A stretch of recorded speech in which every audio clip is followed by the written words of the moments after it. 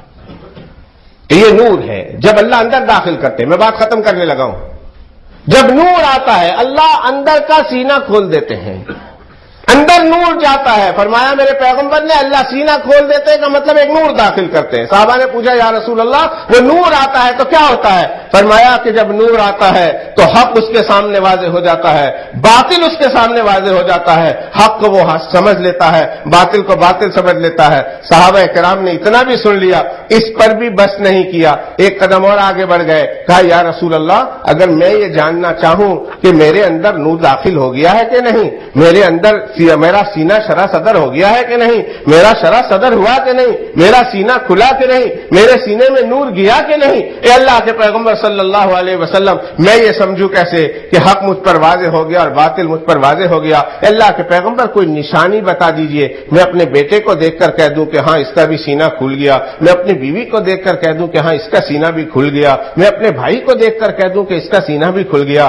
میں اپنے ماں باپ کو دیکھ کر کہہ دوں اس کا سینہ بھی کھل گیا، میں اپنے دوست احباب اور حلقہ کو دیکھ کر کہوں کہ اس کا سینہ کھل گیا، اور کمیونٹی والے ایک دوسرے کو دیکھ کر کہہ دی کہ ہاں بھائی فلانے کا سینہ کھل گیا ہے، اللہ نے اس کے ساتھ بھلائی کا ارادہ کر لیا ہے۔ تو اے آقا اس کی کچھ علامت بھی تو بتا دیجئے، ظاہری علامت بتا دیجئے کہ وہ ظاہری علامت اگر کسی انسان کے اندر پائی جائے تو آنکھ بند کر کے کہہ دو کہ اللہ نے اس کا سینہ کھول دیا ہے اور اللہ نے اس کے حق میں ہدایت کا فیصلہ کر لیا ہے۔ ظاہری علامت بتا دیجئے، میرے آقا نے بتائی ہے، آپ کہیں تو بتا دوں۔ 8:15 بج گئے، نماز 8:30 ہے۔ میں کوشش کروں گا مختصر طور پر بتا دوں، 2-3 چیزیں بتانی ہے بس۔ ایک چیز اللہ کے پیغمبر نے فرمایا، جب بات واپس سن لیجئے کہاں سے چلی تھی، کہ اللہ کسی کے حق میں ہدایت کا فیصلہ کرتے ہیں تو اس کا سینہ کھولتے ہیں۔ سینہ کھلنے کا مطلب اس سینے میں نور داخل ہوتا ہے، نور داخل ہونے کا مطلب اس کے سامنے حق واضح ہوتا ہے، باطل واضح ہوتا ہے، حق کو حق سمجھ کے قبول کرنے والا ہوتا ہے، باطل کو باطل سمجھ کے چھوڑنے والا ہوتا ہے۔ اسے معلوم ہو جاتا ہے اچھا کیا ہے، برا کیا ہے، سچ کیا ہے، جھوٹ کیا ہے، اپنا کون ہے، بیگانہ کون ہے۔ اے اللہ کے پیغمبر ظاہری علامت بتا دیجئے۔ اب اللہ کے پیغمبر نے ظاہری علامت بتائی ہے، یہ ظاہری علامت اپنے اندر دیکھو کہ آیا یہ ظاہری علامت میرے اندر پائی جاتی ہے کہ نہیں۔ اپنے بیوی بچوں میں دیکھو ان میں پائی جاتی ہے کہ نہیں، پائی جاتی ہے تو اللہ کا شکر ادا کرو، کہو الحمدللہ اللہ نے ہمارے بیٹے کے لیے، بیوی کے لیے ہدایت کے فیصلے کر لیے ہیں، اور نہیں تو اس کی محنت کرو۔ فرمایا سب سے پہلی علامت اللہ کے پیغمبر علیہ السلام نے فرمایا التجافی عن دار الغرور۔ دوسری علامت والانابہ الی دار الخلود، اور تیسری علامت والاستعداد للموت قبل ورود الموت او کما قال صلی اللہ علیہ وسلم۔ فرمایا یہ 3 علامتیں ہیں، کسی انسان کے اندر یہ 3 علامتیں آ گئی سمجھ لو کہ اللہ نے اس کے حق میں بھلائی کا فیصلہ کر لیا ہے۔ کاش آپ کو عربی آتی، کاش آپ کو قرآن حدیث سے تھوڑا شغف ہوتا۔ انگریزی آ گئی اس ملک میں آ کر، تھوڑی دیر کے لیے ہم آئے تھے، وہ زبان آ گئی، لیکن جو زبان ہمیشہ کی ہے جناب محمد الرسول اللہ صلی اللہ علیہ وسلم کی زبان ہے، قرآن کی زبان ہے، اہل جنت کی زبان ہے، اللہ کی زبان ہے، وہ زبان پر محنت نہ کی جس کی وجہ سے وہ زبان نہ آئی ہم کو۔ کا التجافی عن دار الغرور، دھوکے کے گھر سے اس کا جی اٹھ جائے، دھوکے کے گھر سے اس کا جی اٹھ جائے، اس کو دھوکے کے گھر کی حقیقت معلوم ہو جائے، بس جہاں رہے گا کھائے گا بھی، پیے گا بھی، مکان بھی بنائے گا، گاڑی بھی اس کے پاس ہوگی، زندگی کی ضروریات کی ساری چیزیں اس کے پاس موجود ہوگی، لیکن اس چیزوں میں وہ پھنس کر وقت ضائع نہیں کرے گا، وہ اس چیز کی حقیقت کو سمجھ جائے گا کہ یہ دنیا ہے جو مجھے چھوڑنا ہے،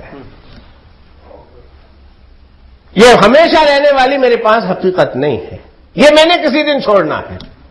اور جب کسی انسان کے دل میں یہ بات آ جائے کہ میں نے اسے چھوڑ دینا ہے، تو پھر وہ اتنا ہی حاصل کرے گا کہ جس سے اس کا رب راضی ہوگا، ہر حلال اور ہر حرام کی حدود کو وہ پھانگے گا نہیں، پھلانگے گا نہیں، پھاندے گا نہیں، بلکہ وہ اتنا کچھ حاصل کرے گا جہاں سے جائز حد تک ہے، اس لیے کہ اس کو پتا ہے کہ اگر میں نے ناجائز طریقے سے حاصل کیا میرا مالک ناراض ہو جائے گا، اور پھر یہ چیزیں ہمیشہ میرے پاس رہنے والی تھوڑی۔ دھوکے کے گھر سے اس کا جی اٹھ جائے، اس کو اس دنیا کی حقیقت معلوم ہو جائے۔ جن کو معلوم ہو گئی وہ اس دنیا میں رہ رہے ہیں، کھا رہے ہیں، پی رہے ہیں، آپ اور میرے جیسے ہیں، لیکن انہوں نے اس دنیا کے ساتھ دل نہیں لگایا، ان کو پتا ہے کہ کسی دن بھی چھوڑ کے چلے جانا۔ انگلینڈ والے ہم جاتے ہیں، دنیا کے خطوں میں جاتے ہیں، ہندوستان سے یہاں ہزاروں لوگ آتے ہیں اور یہاں وزٹرز آتے ہیں، اور ان کو پتا ہے میں نے کل پرسوں چلے جانا ہے، وہ انہی مکانوں میں رہتے ہیں لیکن ان مکانوں میں دل نہیں لگاتے۔ مسافر خانے میں ہم رہتے ہیں، مسافر خانہ ہماری ضرورت ہے، ہم ضرورت سمجھ کے مطابق رہتے ہیں لیکن دل نہیں لگاتے ہیں وہاں، ہم وہاں اپنی دولت نہیں لگاتے، اپنی محنت نہیں خرچ کرتے، اس لیے ہم کو معلوم ہے کہ ایک دن بہت جلدی آنے والا ہے، ہم نے یہاں سے چلے جانا ہے۔ کام وہ کرتے ہیں جو یہاں ہمیشہ رہنے والوں کے نہ ہو۔ 3 صدی میں ایک بادشاہ گزرا، عبد الرحمن ناصر شہزادہ تھا، اس نے ایک محل بنایا اپنی باندی کے لیے جس کا نام تھا زہرا۔ آپ نے تاج محل کا قصہ سنا، آپ نے سنا شاہجہاں نے کس کے لیے بنایا اور کیسے بنایا اور کتنا عظیم الشان بنایا، جنہوں نے دیکھا جانتے ہیں کہ کیسا بنایا ہے۔ لیکن 3 صدی میں ایک شہزادہ گزرا ہے عبد الرحمن ناصر، جس نے اپنی باندی کے لیے بنایا، اور کیا محل بنایا، پہاڑ کی ڈھلوان میں بنایا، ادھر پہاڑ ختم ہوتا ہے، ادھر سے اس نے محل بنانا شروع کیا۔ اور کیسا محل بنایا آپ سن کر حیران ہو جائیں گے، جو اس نے محل بنایا 3 میل لمبا اور 4 میل چوڑا۔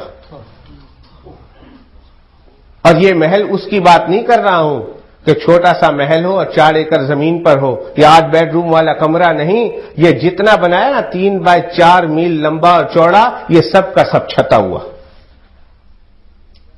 سب بند۔ 25 سال لگے اس کو مکان بناتے ہوئے،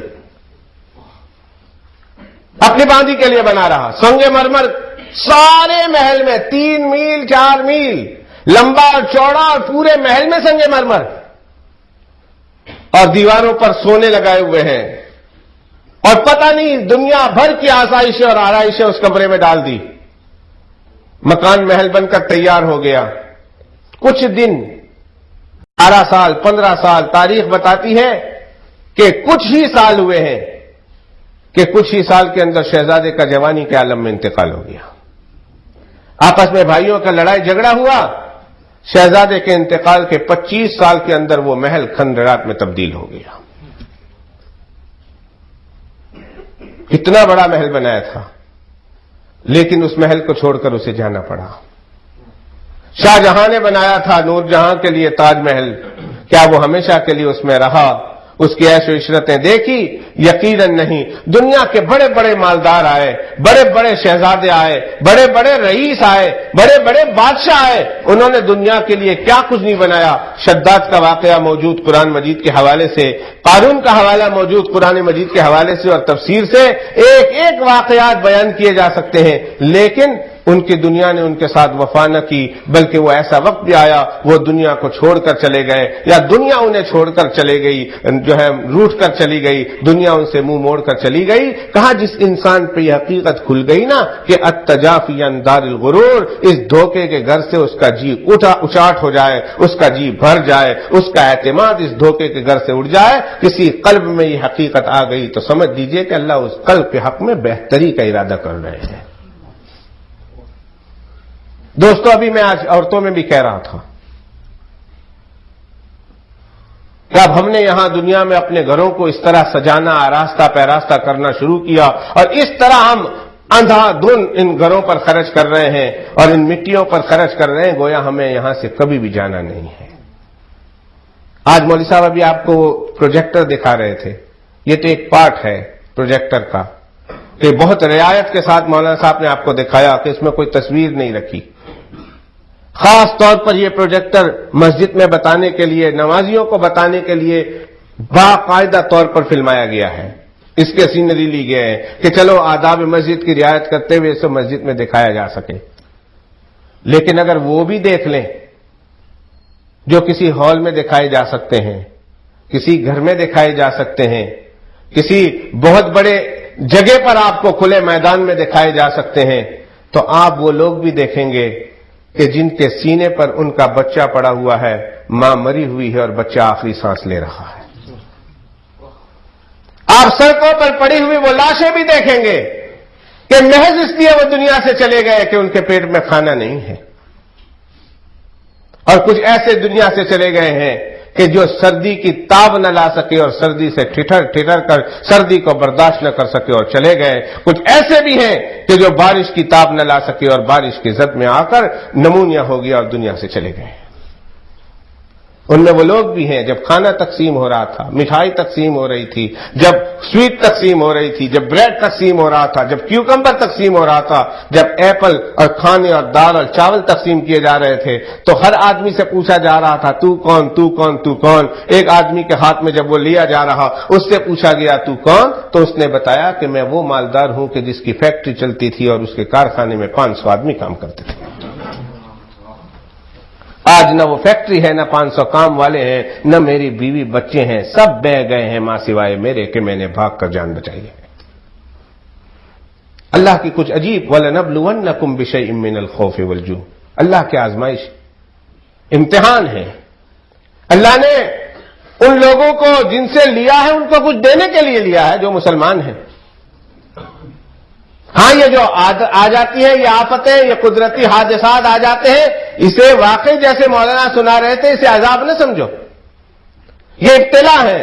اور جب ابتلا کی خصوصیت یہ ہوتی ہے کہ جب ابتلا آتی ہے تو صرف کافروں پر نہیں آتی، اس کی زد میں مسلمان بھی ہوتے ہیں، اور مسلمان میں صرف فاسق و فاجر نہیں ہوتے، ان میں مومنین بھی داخل ہوتے ہیں۔ یہ ابتلا ہوتی ہے۔ علامہ شاہ عبد العزیز صاحب رحمۃ اللہ علیہ نے اپنی تفسیر میں 2 بات لکھی ہے۔ انہوں نے لکھا ہے یہ ابتلا ہے اور ابتدا پہلی وارننگ ہوتی ہے اللہ سبحانہ و تعالیٰ کی طرف سے، پوری انسانیت کے لیے، گلوبلی پورے کائنات کے لیے ہوتی ہے کہ دیکھو یہ ابتلا ہے، یہ جھنجھوڑ ہے، ابھی بھی سمجھ جاؤ، اپنے کریکٹر درست کر لو۔ جو لوگ اس میں بہ گئے ہیں وہ اس لیے نہیں کہ وہ گنہگار تھے، وہ اس لیے نہیں کہ مجھے ان کے ساتھ کوئی دشمنی تھی، وہ ہو سکتا ہے تم سے زیادہ نیک ہو، اور میں نے ان لوگوں کو جو آزمایا ہے، وہ جو ان مراحل سے گزارا ہے، میرے ان کے بارے میں کوئی اور فیصلے ہیں۔ افغانستان میں جو شہید ہوئے، جو کشمیر میں شہید ہو رہے ہیں، جو عراق میں اور فلسطین میں شہید ہو رہے ہیں، اسے گنہگار نہ سمجھو، اللہ سبحانہ و تعالیٰ کے کوئی اور فیصلے ہیں ان کے بارے میں۔ میں نہیں کہتا، قرآن مجید کے حوالے سے کہتا ہوں وَلِيَعْلَمَ اللَّهُ الَّذِينَ آمَنُوا وَيَتَّخِذَ مِنكُمْ شُهَدَاءَ، اللہ فرماتے ہیں میں اس مراحل سے گزار کر ایک تو تمہارے امتحان کا جائزہ لیتا ہوں، ایمان کا جائزہ لیتا ہوں، تمہارے امتحان کا لیتا ہوں، تمہارے ایمان کا، کہ دیکھتا ہوں کہ تمہارا ایمان کس قدر مضبوط ہے۔ اور اللہ فرماتے ہیں اب لڑ لڑ کے تھک گئے ہو، محنت کر کر کے تھک گئے ہو، سارا دن جو ہے ساری زندگی کیا ہے، میں نے تو تمہارے لیے درجے بہت بلند رکھے ہوئے ہیں، اے بندے آ، ایک سونامی کی لہر آئے گی اور تجھے جنت الفردوس تک پہنچا دے گی۔ وَيَتَّخِذَ مِنكُمْ شُهَدَاءَ، اللہ تعالیٰ نے ان سونامی کی لہروں میں بہنے والے مسلمانوں کے لیے کچھ اور فیصلے کیے ہوئے تھے. وہ تو چلے گئے, اپنے مقام پر پہنچ گئے. یہ قرآن کہتا ہے. ایمان کا امتحان لیا اور پھر اللہ نے ان کو شہادت کے مرتبہ سے نوازنا تھا. اللہ نے ان کو شہادت کے مرتبے پر فائز کر دیا. عبرت ہم لوگوں کے لیے ہے جو پیچھے رہ گئے ہیں. پیسے والے تھے, مالدار تھے, جب سردی آتی تھی ان کے گھروں میں بھی ہیٹر جلتے تھے, اور پھر آرام سے کرسیوں پر بیٹھ کر, ہیٹر کے سامنے بیٹھ کر, ہاتھ میں گلوز ڈال کر, پیر میں موزے ڈال کر, اور سر پہ مفلر باندھ کر, اور اوپر سے کوٹ پہن کر سب کچھ وہ بھی کیا کرتے تھے. لیکن آج وہ سڑکوں پر آ پڑے ہیں کہ سردی انہیں بدن کھا رہی ہے, بھوک انہیں ستا رہی ہے, پیاس انہیں ستا رہی ہے, بارش ان پہ پڑ رہی ہے, لیکن اس سے اپنے آپ کو بچا نہیں سکتے. یہ اللہ سبحانہ و تعالیٰ بتا رہے ہیں کہ اے انگلینڈ میں رہنے والوں اور اے وولسول میں رہنے والوں, میری پکڑ سے کبھی غافل نہ ہونا. اگر میں چاہوں تو میں اس طرح بھی کر سکتا ہوں. سدھر جاؤ. امام صاحب تو یہاں بھی ہوگا, اور حرم پاک میں تو ہر دفعہ کہتے ہیں استو استو استو, 3 دفعہ کہتے ہیں. وہ ہمارے دوست یاد آ گئے, لندن کے تھے, انہوں نے کہا مولوی صاحب 3 دفعہ استو کہتے ہیں, کیا مانا؟ میں نے کہا مولوی صاحب کہتے ہیں سیدھے ہو جاؤ. کہتے ہیں مولوی صاحب سیدھے ہونے کا نہیں کہتے, مولوی صاحب کہتے ہیں اب سدھر جاؤ. استو کے معنی اب سدھر جاؤ کہ وقت آ گیا ہے. یہ جو چونچلے ہیں نا, یہ چھوڑ دو. خدا کی نافرمانی کو اور خدا کے غضب کو دعوت دینے والے جو فیصلے ہیں اور جو کام ہیں, ان حرکتوں سے باز آ جاؤ. تو ایک یہ کہ التجافی عن دار الغرور, دنیا دھوکہ کا گھر ہے. دھوکہ کے گھر سے تمہارا جی اچاٹ ہو جانا چاہیے, اور یہ ہو جانا چاہیے کہ بھائی یہاں اس دنیا میں جی نہیں لگانا. کتنا پیسہ, کتنا مال و دولت, کتنی جائیداد ایک دن چھوڑ کے چلے جانا ہے دوستو. دوسرا یہ کہ والانابۃ الی دار الخلود, اور جو ہمیشہ ہمیشہ کا گھر ہے اس گھر کی تیاری میں مصروف ہو جاؤ. یہاں آئے ہیں, ہم کیوں آئے تھے؟ اکثریت ہم لوگوں میں سے اس لیے آئی ہے, ہمیں تو نہ پوچھنا, ہم مولانا صاحب تو آپ لوگوں کو سیدھا کرنے کے لیے آئے تھے. لیکن آپ لوگ کیوں آئے؟ آپ لوگ اپنا گھر سیدھا کرنے آئے تھے, اپنی زمین سیدھی کرنے آئے تھے, اپنی جائیداد ٹھیک کرنے کے لیے آئے تھے. یہاں آئے تھے اور یہاں آ کر ٹھیک ٹھاک کریں گے, کچھ کھائیں گے, کچھ پیئیں گے, کچھ محنت کریں گے, کچھ جائیداد بنائیں گے, کچھ پیسے بنائیں گے, اور اس کے بعد ہم لوگ وہاں جا کر آرام سے مکان بنائیں گے. ہمیں وہ آدمی بھی یاد ہیں, ہمیں وہ لوگ بھی یاد ہیں, اور آپ لوگوں کو بھی یاد ہوگا جو ایک ایک دن میں 12 نہیں 16 گھنٹے کام کرتے تھے, مشینوں کے ساتھ لڑتے تھے, خود مشین بن گئے تھے. کھانا بھی اونا پونا کھاتے تھے, آدھا کھاتے تھے, اور پیہا بچا بھی نہ رکھتا ہوتا کہ پوچھے کیم تو کہتے گھر بناوانو છે, ઝોપડું છે એટલે محل بناوانو છે. چھوٹی سی زمین ہے, بڑی سی زمین لینی ہے, کھیتر لیوانا ہے, کھیت بنانی ہے ہم نے. عقل مند آدمی وہی ہوتا ہے کہ محنت کر کے جو جگہ ہے مستقل اس کے بنانے کی فکر کرتا ہے. میرے دوستو, اللہ کے پیغمبر فرماتے ہیں جب اللہ کسی کے ساتھ بھلائی کا ارادہ کرتے ہیں تو اللہ اس دنیا میں رہ کر اس کو جو ہمیشہ ہمیشہ کا مکان ہے اس مکان کے بنانے کی تیاری میں لگا دیتے ہیں. اب وہ بیٹھا ہوا ہے یہاں, اور یہاں بیٹھ کر آخرت کا مکان بنا رہا. فرصت ملی, پیسے ہیں تو پیسے کے ذریعہ سے, طاقت ہے, قوت اور طاقت ہے تو قوت اور طاقت کے ذریعہ سے, عبادتوں کے ذریعہ سے, اچھے کام کے ذریعہ سے, امر بالمعروف اور نہی عن المنکر کے ذریعہ سے, ہر اس کام کے ذریعہ سے جن سے آخرت بنتی ہے اور آخرت کا محل تیار ہوتا ہے, وہ انسان اس دنیا میں بیٹھ کر آخرت کا محل تیار کرتا ہے. سمجھو جس انسان کے دل میں یہ بات آ گئی اور جو انسان اس محنت کی طرف لگ گیا, سمجھو اللہ نے اس کے حق میں بھلائی کا ارادہ کر لیا ہے. ایک دعا بتا دوں, پہلا تو ہے لا الہ الا اللہ وحدہ لا شریک لہ, یہ چوتھا کلمہ ہے. یہ تو اس کا پہلا حصہ ہے, لا الہ الا اللہ وحدہ لا شریک لہ. آپ لوگ پڑھ لیں. میرے حضرت فرمایا کرتے تھے جہاں تقریر کے لیے جاؤ وہاں کے لوگوں کو کچھ عمل دے کے آؤ, وہ کریں گے ثواب تمہیں ملے گا. ورنہ تو کہے مو صاحب واہ واہ بہاری تقریر کی دی ہوں کی دوں, یہ تو اللہ جانے. وہ ہاری کی دی پر ہوں کی دوں, یہ کہیں ہوں نے تھوڑی یاد, ہمیں لوگ تو ڈوہالوں کو ادھر ہی 2 کلاک بیٹھا ہوں کی دوں, کہیں خبر نہیں. બકે અમે ડોહા લોકો અમને કોઈ થોડી યાદ રહીએ, તો હું કરવા ગયેલા બસ. પણ તમે આ વજીફો યાદ કરી લો,